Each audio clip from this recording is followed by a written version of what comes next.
Today, I'm sharing 3 thought-provoking quotes to inspire you no matter what you have going on in your life. Create for No Reason is your weekly dose of inspiration to create what you believe should exist in the world. It's where passion meets craft, and we explore the joy of the creative process and building a meaningful body of work. Okay, this first quote is from one of my favorite books, and I'm inspired to share it with you because I just got off the phone with a friend of mine who was sharing with me that she was feeling a little overwhelmed, a little anxious, a little scared about some of the work that she is doing this year. She has gotten some really big projects that are a little bit out of her comfort zone.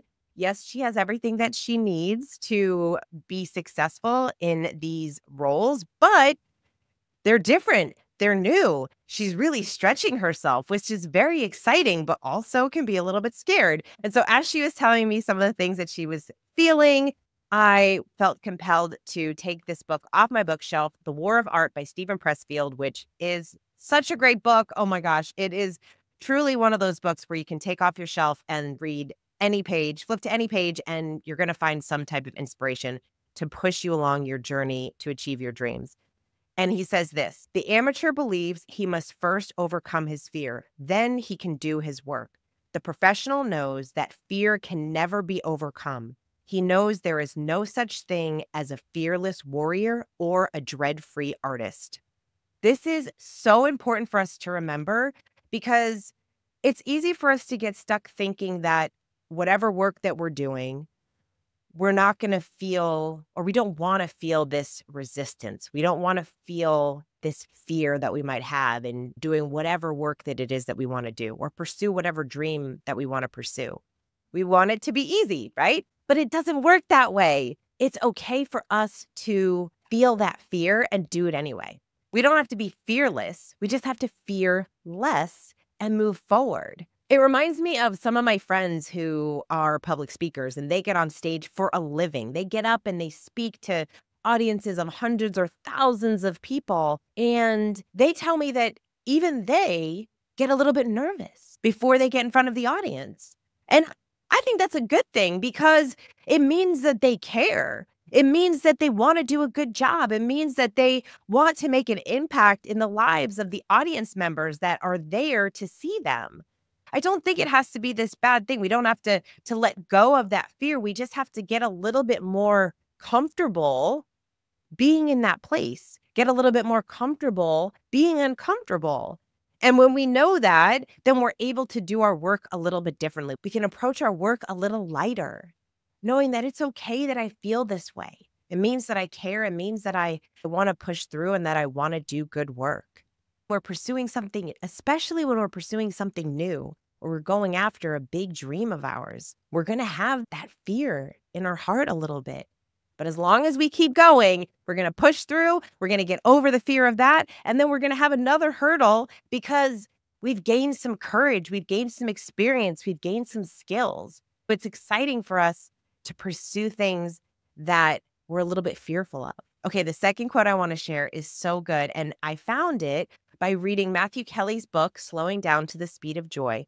And he shares this quote, and it just really hit me. And so I wanted to share it with you too. The quote is from Rainer Maria Rilke, and he says, "Be patient toward all that is unsolved in your heart and try to love the questions themselves, like locked rooms and like books that are now written in very foreign tongue.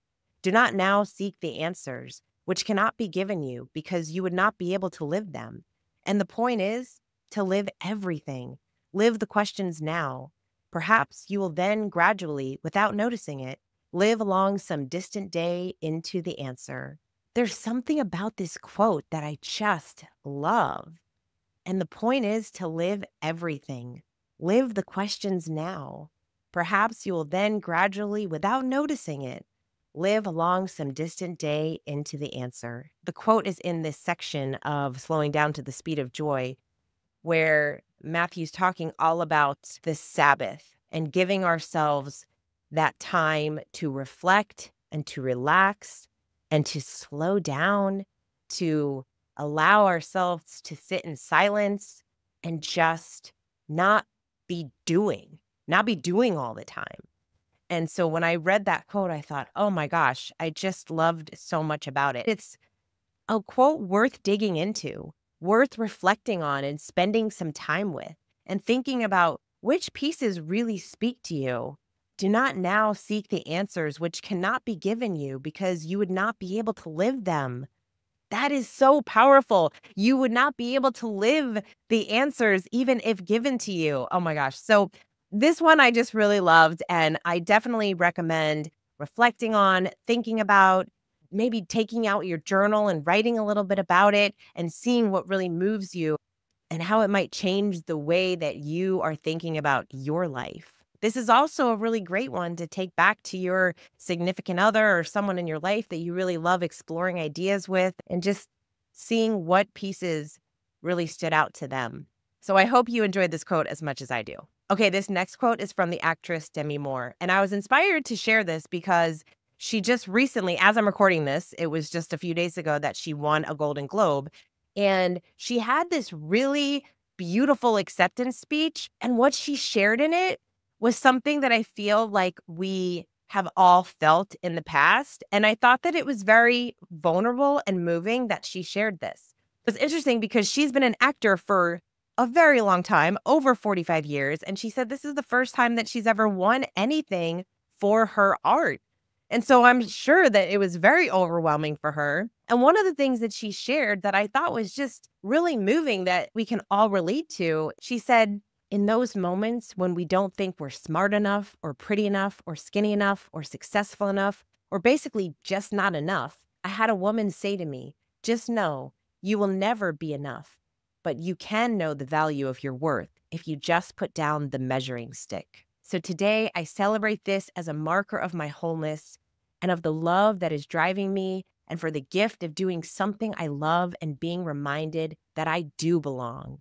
Something I find so fascinating is this idea of enoughness, and that no matter who you are, even people that seem to be at the top of their game, they still have this sense of, I don't know, am I enough? They have this sense of imposter syndrome.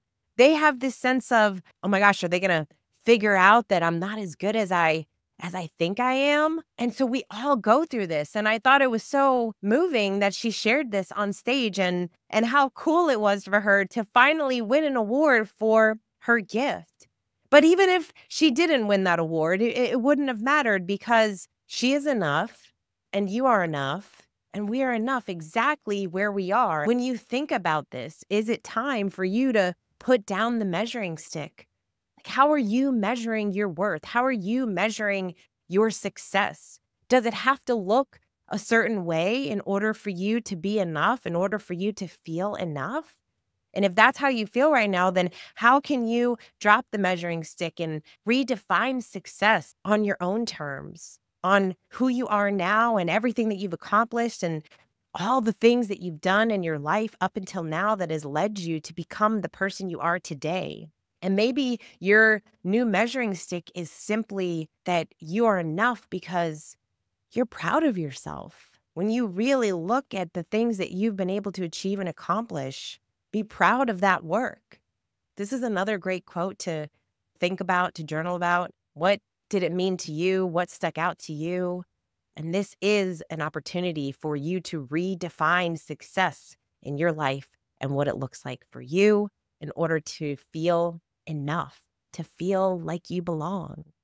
And there you have it, 3 thought-provoking quotes. I hope you enjoyed them as much as I do. I also encourage you to think about them a little bit. It's so easy for us to read a great quote or to hear somebody say something impactful and think, oh, that's really amazing. And then we move on with our day. But when we actually take some time to think about it, why? Why was it so impactful? What does it mean to us? And we write, we journal about it, we think about it, we talk about it. It just brings this additional layer to an already powerful idea. That is where growth happens. When we take these ideas and we learn from them and we figure out how they can help us become a better version of ourselves. I hope you enjoyed this episode. Thank you so much for being here. I appreciate you. And until next time, go create something.